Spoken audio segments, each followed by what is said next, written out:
On February 22, 2026, the world of organized crime was shaken to its core. One man held the strings of illegal trade across 2 entire continents. A man for whom the United States offered a $15 million reward for information leading to his capture. A man feared by presidents, whose name even his closest associates avoided mentioning.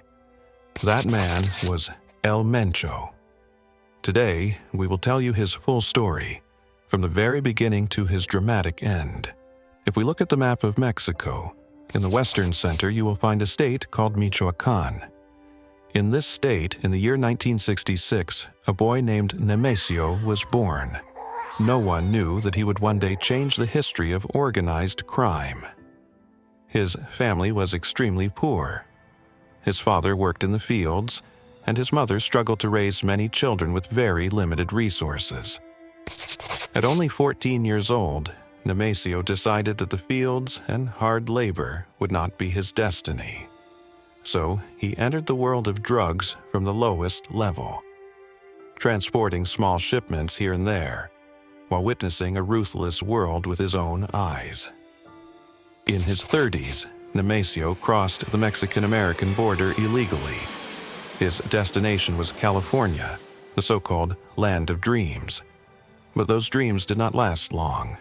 He was arrested by American authorities and sentenced to 3 years in prison for drug trafficking.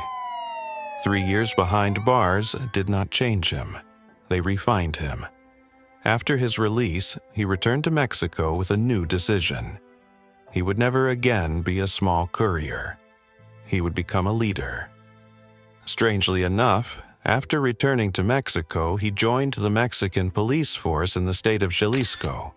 Yes, a man previously convicted of drug trafficking had become a police officer. But that did not last long.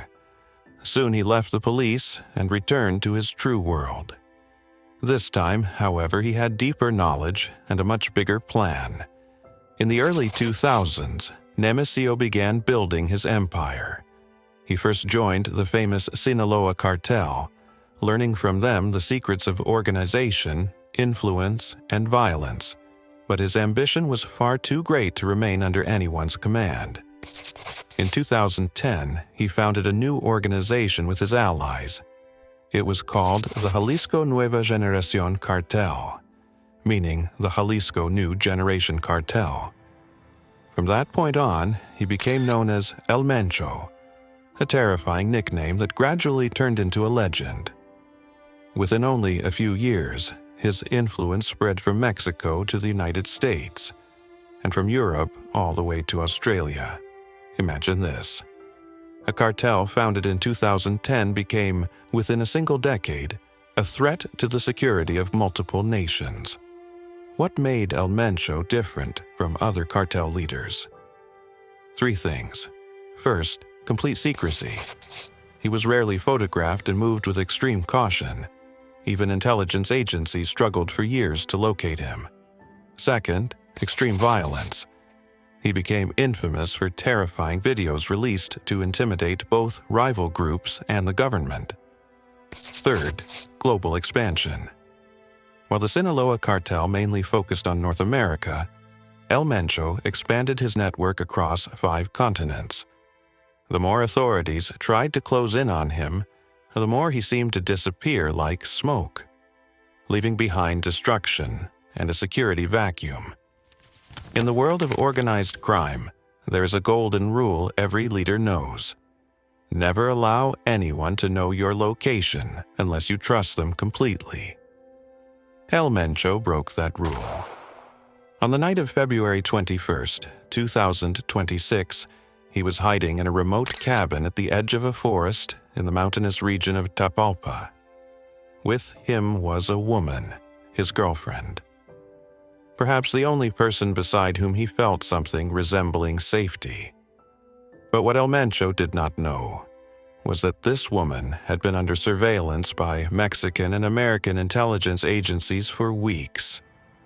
She did not betray him. She did not contact anyone. She deliberately knew nothing. But on that morning, she left the cabin, and the moment she did, she became a golden thread in the hands of intelligence services. They followed her movements carefully and quickly realized that El Mencho was still inside. The most powerful man in the drug world had been exposed by love. To make matters even more complicated, some social media accounts began spreading photos claiming his girlfriend was a famous Mexican influencer.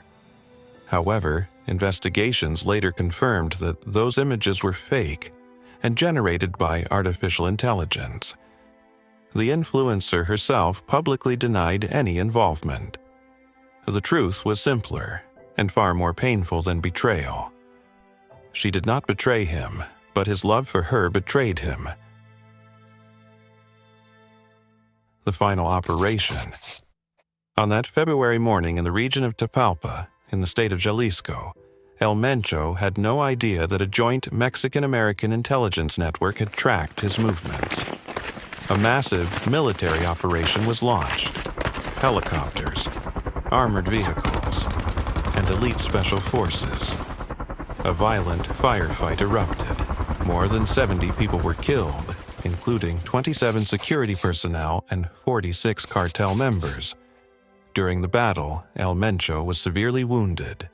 He was immediately transported toward Mexico City, but the injuries were too severe.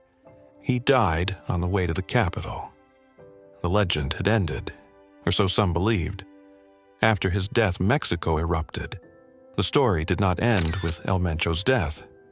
In fact, a more dangerous chapter had just begun. Within hours, furious cartel members set fires across 20 Mexican states. Roads were blocked, vehicles were burned, major cities were thrown into panic. Major American and Canadian airlines canceled dozens of flights to Mexico. The reason was simple: a power vacuum. When a leader of such magnitude falls, internal wars begin over who will inherit the throne, and internal cartel wars mean more blood and even greater violence. Mexico is now facing one of the most dangerous security phases in its modern history. In conclusion, the story of El Mencho is not just the story of a criminal or a cartel leader. It is the story of societies that failed to protect their poorest children. The story of states weakened by corruption and decades of impunity. The story of a man who grew up in the darkness of poverty and chose an even deeper darkness. Has his empire truly ended? Perhaps, but the system he built, the money he distributed, and the men he trained still exist. And history teaches us one thing: when a great criminal falls, someone even stronger and smarter eventually rises. If you enjoyed this video, don't forget to like and subscribe to the channel, and tell us in the comments, do you think El Mencho's death will weaken the cartel or make it even more dangerous?